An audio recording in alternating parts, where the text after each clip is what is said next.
السلام عليكم ورحمة الله وبركاته. ازيكم يا حبايبي؟ اخباركم ايه؟ يا رب دايما تكونوا بخير وهنا وسعادة يا رب. وصفتنا النهاردة بقى المعمولة الشرقية.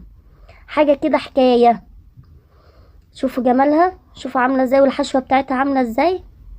جميلة جميلة جدا. يلا بينا نسمي الله وعلى المقادير بتاعتنا.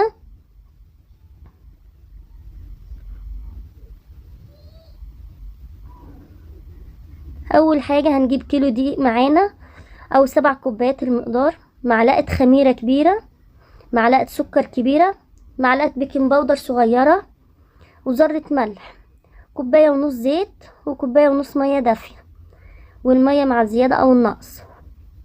نبدأ هنا نجيب طبق واسع كبير، نحط فيه الدقيق بتاعنا. طبعا الدقيق انا نخلاه قبل ما اعجنه، لازم طبعا يكون منخول. وهنزل عليه بالمواد الجافة اللي هي عبارة عن السكر والبيكنج باودر والخميرة وذرة الملح، ونقلبهم كويس. تقليبه كده تكون مظبوطة معانا طبعا. ولازم قبل اي حاجة نسمي الله.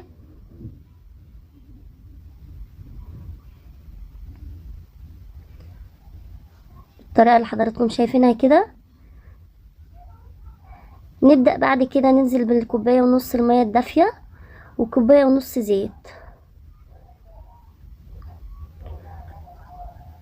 ونعجن فيهم. لو حسينا ان العجين عايز معانا حبة مية نحط له، او ممكن زيت. يعني نعجن لحد ما نلاقي العجينة اتلمت في ايدينا خالص، وتبقى كده اللي هي العجينة الطرية ناعمة كده. انا حطيت حبة مية كمان لان هي احتاجت معايا مية، الدقيق بتاعي بيحتاج مية شوية. تمام. هنبدأ هنا نحط نقطة زيت في الطبق ونسيبها ونحط العجينة فيها عشان تخمر. اما تكون خمرت طبعا هكون انا عملت الشربات. الشربات بتاعنا عبارة عن 3 كوبايات سكر، عليهم 3 كوبايات مية، عليهم ليمونة، عصرة ليمونة، ومعلقة فانيليا، ومعلقة سمنة بلدي.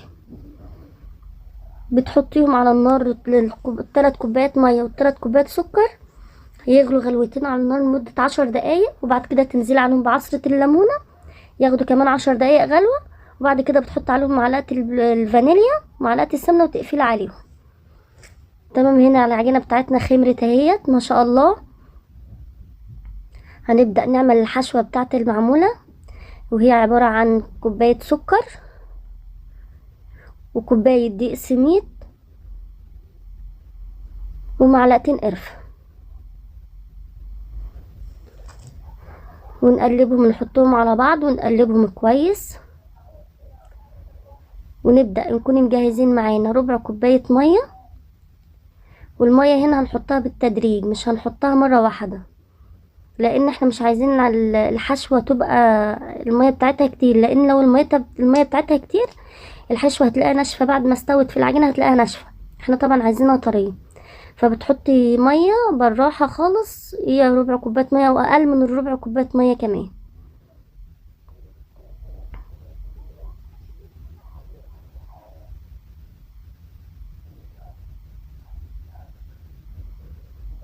حط حبة بحبة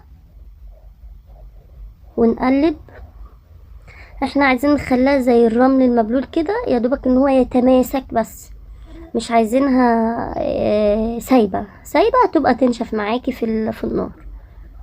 نبدأ نحط حبة بحبة لحد ما نلاقيها اتلمت خالص كلها مع بعضيها، لحد ما نخلص حبة الماء بتاعتنا اللي هما الربع كوباية او اقل من الربع كوباية. مش تحطيها كلها مرة واحدة.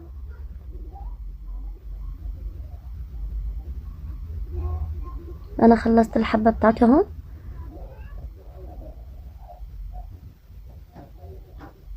كده تمام، بقت بالشكل اللي حضراتكم شايفينه ده.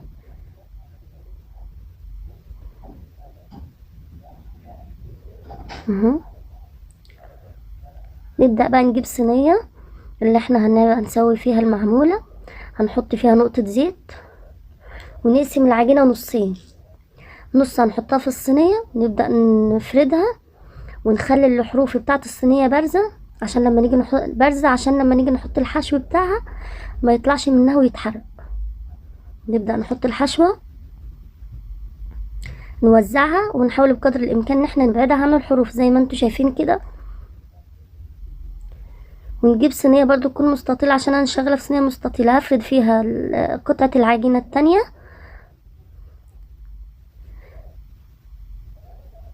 عشان احط الطبقة التانية بعد الحشو زي ما حضراتكم شايفين اهو.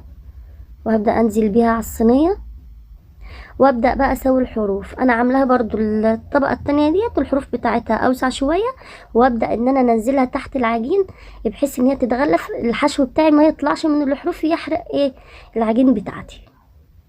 تمام زي الفل اهو. وسبتها خمرت، طبعا بتسيبها تخمر تاني للمرة التانية. تكوني مجهزة بيضة، معلقة فانيليا حلوة كده عشان الزفرة بتاعة البيض، وتنزلي على صينية المعمولة الجميلة ديت بيها، وتوزعيها كويس بالفرشة بتاعتك.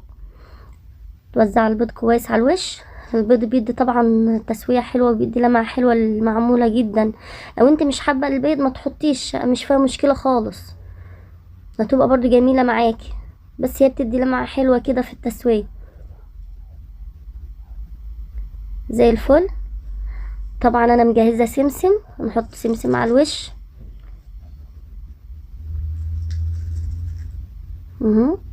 نبدأ نرش.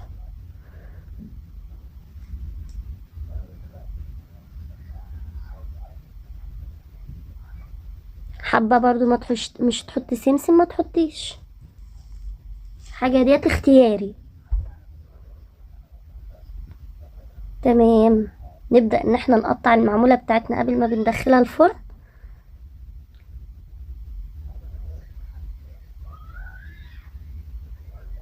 طبعا هنحطها في فرن على درجة 150، درجة حرارة 150، في الرف الوسطاني. ايه الجمال والحلاوة دي، والله تتاكل من غير حاجة. ما شاء الله. طلعت اهيت.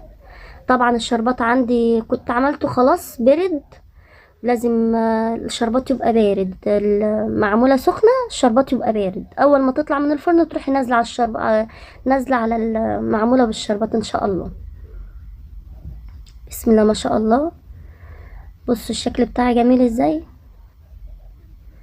والله طعمها والله العظيم حكاية حكاية.